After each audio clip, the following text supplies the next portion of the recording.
Hello, everybody. So in this video, I'm going to be discussing project assignment number 7.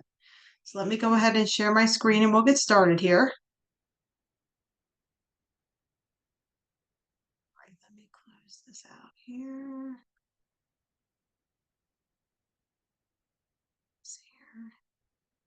All right, so let me start by going to Blackboard here. So project assignment number 7. So as always, you have your template. You're going to be doing one hypothesis test based on your claim from project 6. That's what project assignment 7 is going to be. And then my sample document, which is going to have a whole bunch of different examples that I'll go through. And then the rubric, if you want to look at, see the different grading criteria. Same process as always for submission. So like I said, you're going to use your claim from project 6 and do a hypothesis test now. Same grading as always, your first attempt. If you need to make revisions, then you'll get a 50% until you make those revisions, and you should be getting 100%. So I have 6 different examples here. So let me go back to my project 6 to explain that a little bit. So my project 6, I had 6 different types of claims depending on the different types of claims that you could have done in your project 6. So you could have done a single mean, single proportion, comparison of a mean or proportion between 2 different categories, correlation, or independence. So I have 6 different examples based off of each of those. So I'm going to be going through each of my claims from project 6 and doing the corresponding hypothesis test. So my first claim from project 6, remember, you only have to do one based on your single claim from your project 6. So my first claim for project 6 was that the mean salary of a college professor in the United States is greater than $112,139. So in the first part of this here, so this is going to be the one population mean example. This is a single mean hypothesis test. So the mean salary of a college professor is greater than $112,139. I put the source for this number below it here. And then this here is the justification for my project 6. So my project 6, I have the support, so you just need to basically copy and paste the support. So that's the claim box. And then you're going to write your null and alternative hypotheses. So my null is going to be that the mean equals 112,139, and then my alternative is going to be greater than 112,139. And then the significance level, you can just use 0.05, that's fine. And then tell me what type of test this is. So remember I said this was a single mean hypothesis test. So it's a one population mean inference test on our guru with t-statistic. This is a one population test for the mean when the population standard deviation is unknown. So you can write something similar to that if you were doing this type of test. Now, calculating the p-values, let me go to our guru and show you how you actually conduct the test. So you go under analytics, analysis, mean inference, one population, select your data set, and then my variable here was salary, and then go under test of hypothesis. That's fine for the significance level. And then I had greater than 112,139, and then I'm going to check t-statistic because I don't know the population standard deviation. Hit the eyeball.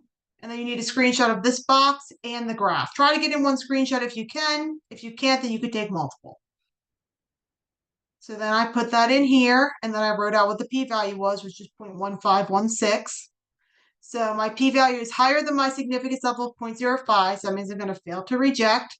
So since I fail to reject, that means I don't have enough evidence that my HA is true. So I don't have sufficient evidence to conclude that the mean salary of college professors in the United States is greater than $112,139, which was my HA here basically written in sentence form. So I don't have enough evidence that my mean salary is greater than $112,139. And then this here, so if you do this type of test, you will hopefully have done this confidence interval in your project number 5. If you didn't, that's okay. You can then create it. I'll remind you guys how to create it if you didn't.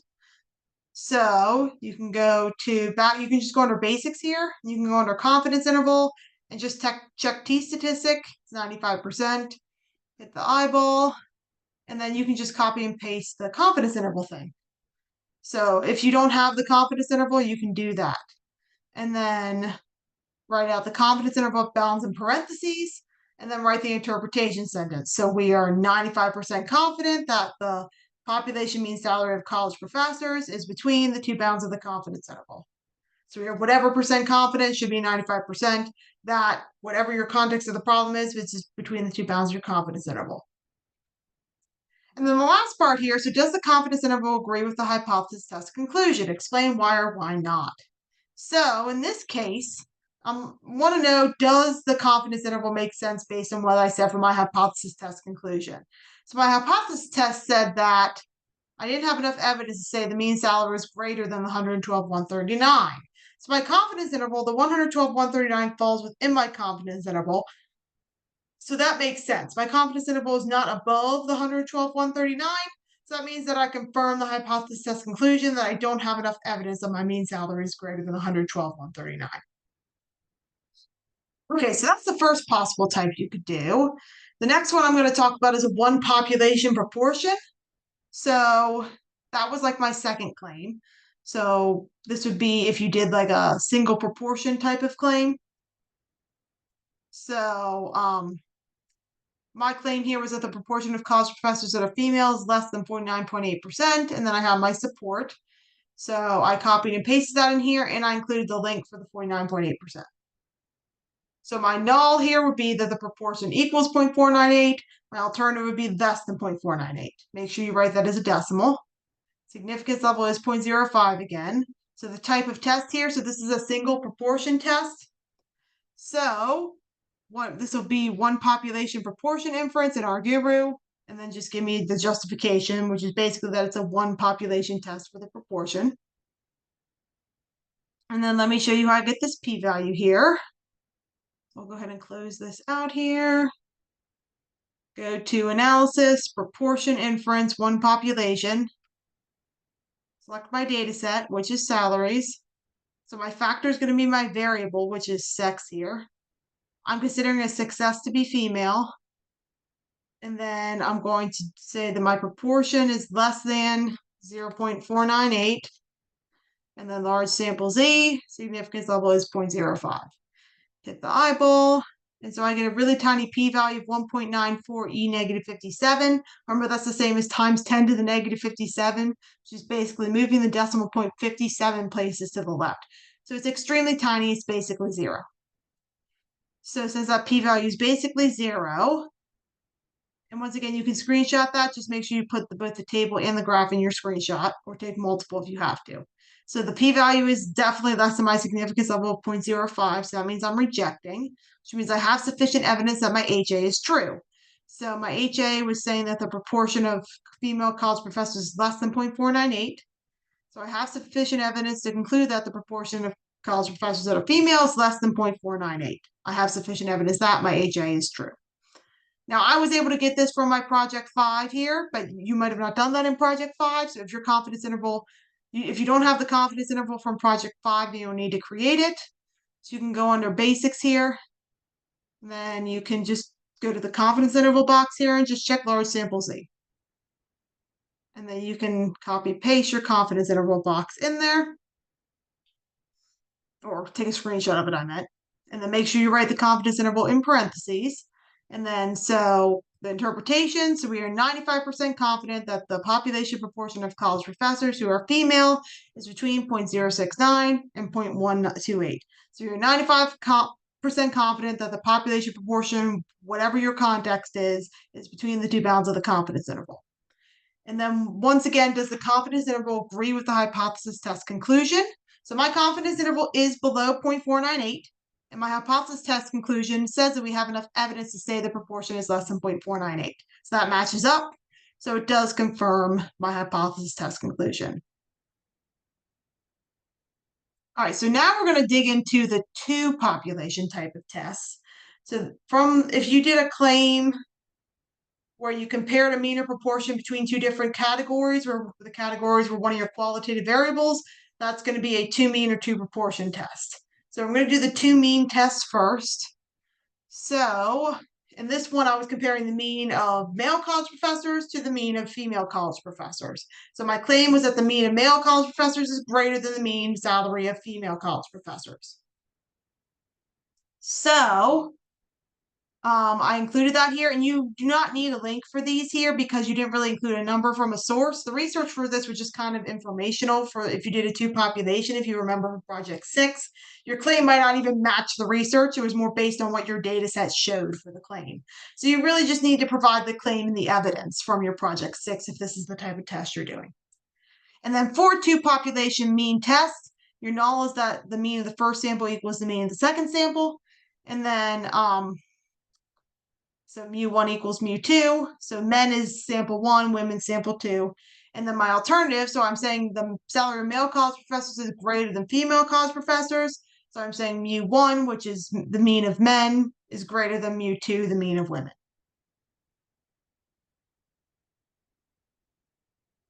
And the significance level is still 0.05.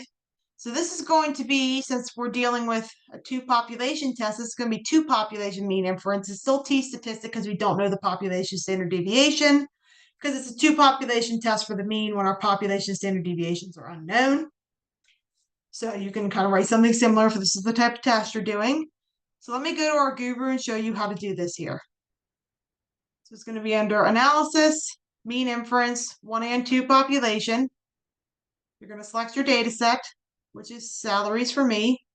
So my variable 1 here is, oh, I'm sorry. No, you don't go there. You go here to the second part here. So this is where you can select your variable, and then you can select by factor. So my factor was sex because I did salary comparing males and females. So my level here was, my first population was males, and my second population is females. And then I didn't have population standard deviations. Go to population 1 minus 2, test of hypothesis. I believe we said greater than. So let me double check that. Mu1 greater than mu2, yes. And then t-statistic because we don't know the population standard deviations. Remember, this is just writing it a different way. They basically just subtracted mu2 on both sides to move it to the other side, which gets you mu1 minus mu2 greater than 0. So you can just remember this box always has 0, and this is just the sign of the alternative. That's just an easy way to remember it. And then hit the eyeball. And then you can once again copy and paste both the table and the graph or screenshot it into your document. And make sure you write out what the p-value is. So that's less than 0.05, so I'm going to reject, which means I have sufficient evidence that HA is true. So HA was saying that the mean salary of male college professors is greater than the mean salary of female college professors. So we have sufficient evidence to conclude that HA is true, or that the mean salary of male college professors is greater than the mean salary of female college professors. Now, the confidence interval for this one you will have not previously calculated, so I'm going to show you how to do it in our guru. So it'll be under the same calculator. You can just go under confidence interval here, and then just check t-statistic, and hit the eyeball, and it'll get you a confidence interval down here. Now notice that it's a confidence interval for the difference between the population. So it's the male salary minus the female salary.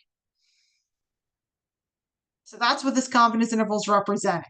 So we are 95% confident that the population mean difference between the salaries of the male and female college professors, you can kind of see that here if you're having a hard time with the context, so is between the two bounds of the confidence interval. So that's what this confidence interval is telling you. It's telling you the difference between population 1 and population 2.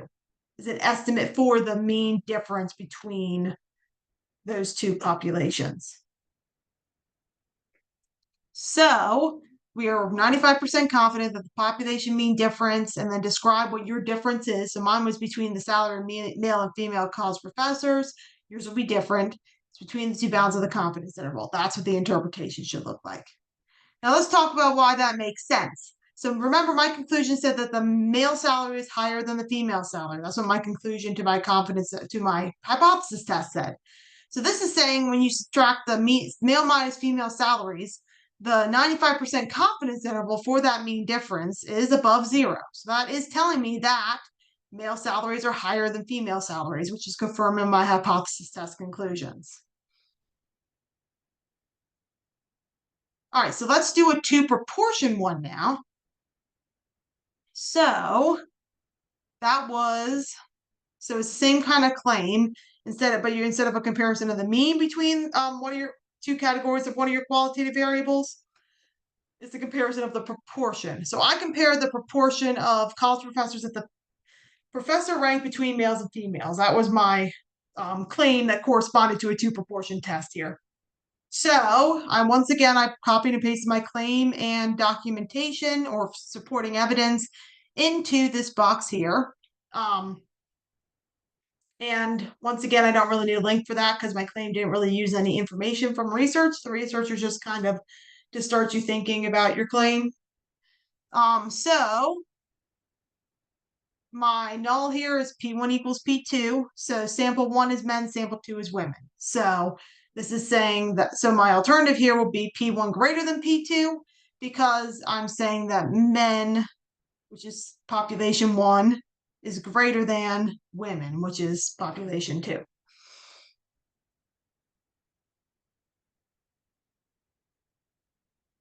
Since I'm saying the proportion of males at the professor rank is greater than females.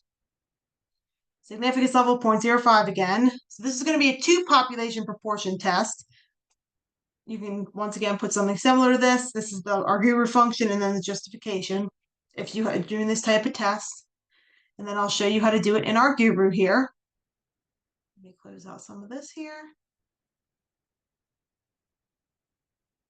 So it's going to be analysis, proportion inference, one population. I'm going to select my data set here.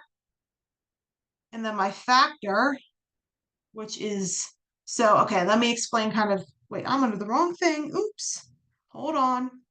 It's proportion inference two populations. There we go. Okay, so salaries is my data set. So my factor here that I'm comparing between the two categories. So rank is what I'm focused on. And then I'm considering a success to be professor here, and it's saying a failure will be anything else. And then under population here, you're going to select your other factor you're categorizing it by. So I was comparing between sex. And then so down here, I'm going to select population 1 and 2. So my population 1 was male, population 2 female. And then it's going to automatically populate everything. So you don't have to fill anything else in. And then you're going to go to test of hypothesis.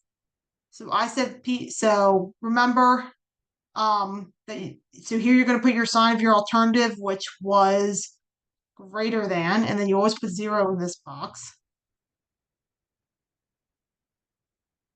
Let me double check that was my alternative. It was. And then 0.05 is the significance level. Check large sample Z and hit the eyeball. And then make sure you include this box here and the chart. You might have to take multiple screenshots for this. So I have my screenshots in here and the p-value written. Oops, wow. Hold on a second here.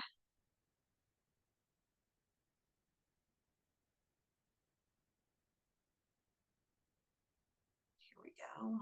There we go. So my p-value was 0.0018.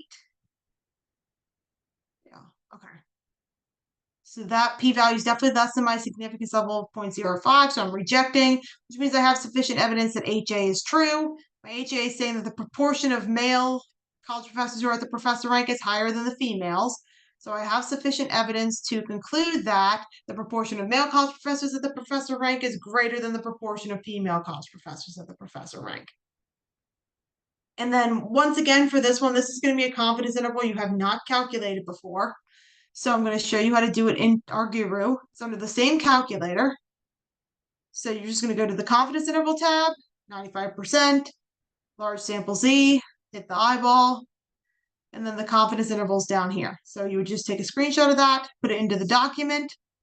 And so this is comparing so this is a population proportion difference here. So this is the proportion difference between the proportion of males and females at the professor rank. So basically, this is a confidence interval for the proportion difference of professors at the professor rank between males and females. So I'm 95% confident that the population proportion difference between the proportion of males and females at the professor rank is between the two bounds. So this confidence interval is basically saying the proportion of males minus the proportion of females. That's what the confidence interval was for. The proportion of males at the professor rank minus the proportion of females, or population 1 minus population 2, basically. So we are 95% confident that the population proportion difference, whatever your context is between the two bounds of the confidence interval. And then my confidence interval here is above 0. So that's telling me when I'm doing the proportion males minus the proportion of females, that males are higher. So that does agree with my confidence interval here. I'm sorry, my hypothesis conclusion, which said males is higher than females. So this confidence interval does back that up since it's greater than 0, which is telling me the proportion difference is above 0. So males minus females is resulting in a positive number, meaning males is higher, supporting the hypothesis test. Okay, so let's do one for correlation now. So you could have also done a claim about correlation between two of your quantitative variables. So kind of like what you did in project 3. So my claim here was that there's not a significant correlation between years of service and salary. So I am putting that claim in here with my justification. This shouldn't probably have research once again to back it up. It won't. Like I said, the research, unless you use a number from research in the claim, you don't really need to include the source. Okay. So the null and alternative for this, and the null for this is always there's not a significant correlation. The alternative is there is a significant correlation. So the null here, there's not a significant correlation between my two variables, which is years of service and salary. And my alternative is that there is a significant correlation between years of service and salary. And then my significance level is 0.05. This is going to be a simple linear regression test, since it's going to be a test for linear correlation is what we're going to be doing. So this is going to be a different kind of test. So let me show you how we can do this on our guru here. So I'm going to go under analysis, and it's going to be linear regression, simple regression. I'm going to select my data set and my X and Y. So my X was years of service. My Y, oops, don't want to check that, was salary. And then, so you can keep this at not 0. We're just testing basically, is there a correlation? And then we're dealing with correlation here, so make sure you check that. And then you can check theoretical t-statistic, and then 0.05 for the significance level. Hit the eyeball. And then it gives you a whole bunch of stuff here. What you really need is this table at the bottom. You don't really need a picture for this one, just the table will do. So then my p-value is basically 0 here. This should be 7.53. I realize I rounded that wrong, but I will fix that in the sample. But remember that's times 10 to the negative 12, which means to move the decimal 12 places to the left and basically makes an extremely tiny number. So my p-value is basically 0, so I'm going to be rejecting HO, which means I have sufficient evidence my HA is true. So I have sufficient evidence to conclude that there is a significant correlation between years of service and salary. And then now for the confidence interval for this, it's going to be under the same thing here. It's going to be under confidence interval. You want to do correlation and then do theory-based. Hit the eyeball, and then you want this box down here. So my lower bound is 0.244, my upper bound is 0.419. So this is going to be a confidence interval for the correlation coefficient, basically, for the population correlation coefficient. So in this case, my interpretation, so I'm 95% confident that the population correlation coefficient between my two variables, between years of service and salaries, between the two bounds of the confidence interval. So that's how you can write the interpretation sentence. And now, so this confidence interval, it is showing a pretty weak correlation, but it is showing that there is some sort of correlation. So that does confirm the hypothesis test conclusion. Even though it is a weak correlation, it is showing some sort of correlation.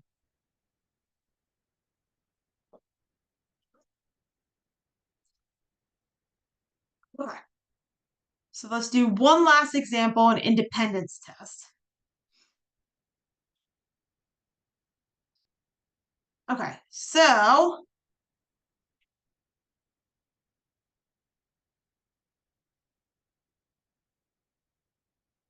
my claim here for so your independence test. So that's if you choose to do independence between two of your qualitative variables. So my claim for this one was the sex and rank are dependent. Once again, I put that in this box here with my evidence. You shouldn't really have a source probably here to back that up. It's all data set based, like I have said, unless you actually use the number in your claim, you really don't need to include the source. So it's just kind of for research before you made your claim. So the null for these is always that the two variables are independent, so sex and rank are independent, and the alternative is that they're dependent, so sex and rank are dependent.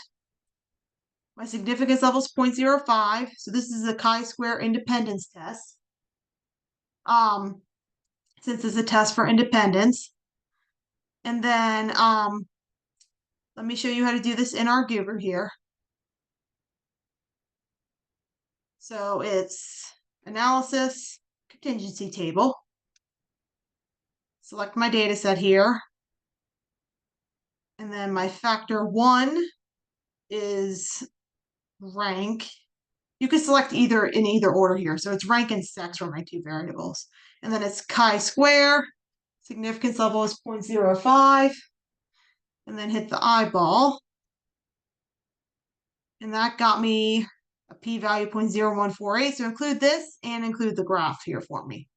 You might have to take 2 screenshots. So you can see I included that here. So my p-value is 0.014. So that's less than my significance level of 0.05. So I'm rejecting, which means I have sufficient evidence that my HA is true. So I have sufficient evidence to include the sex and rank are dependent. And then, so I used it. So if you're doing this type of test, you can't really make an independence confidence interval. So I used a 2-proportion confidence interval between the proportion of males of the professor rank and the proportion of females of the professor rank to see if there's a correlation there. So this is the same confidence interval I did for the 2-proportion hypothesis test. So it's the same one here. So I literally just copied the same thing. I already showed you guys how to do that, so I'm not going to show you again. But basically, so this confidence interval here is saying that, and make sure when you're doing this 2-proportion confidence interval that what you have like kind of makes sense. So like your direction makes sense. So like it makes more sense here for me to compare proportion of males to the professor rank versus proportion of females at the professor rank, rather than the other way around. So saying that, well, I mean, I guess you could do it either way, actually. I take that back. The direction doesn't really matter, I guess, as long as you're testing you're doing a 2-proportion confidence interval basically between the two variables. So I also could have done, like for example, let me think how to describe this. I mean, this makes the most sense, the direction I have it here, but let me think.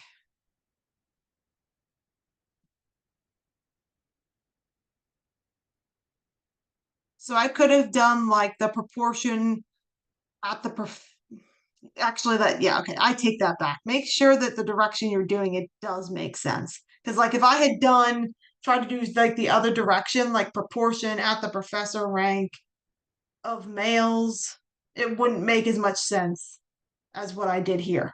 So just make sure that the confidence interval you're doing makes sense, is what I'm saying. So,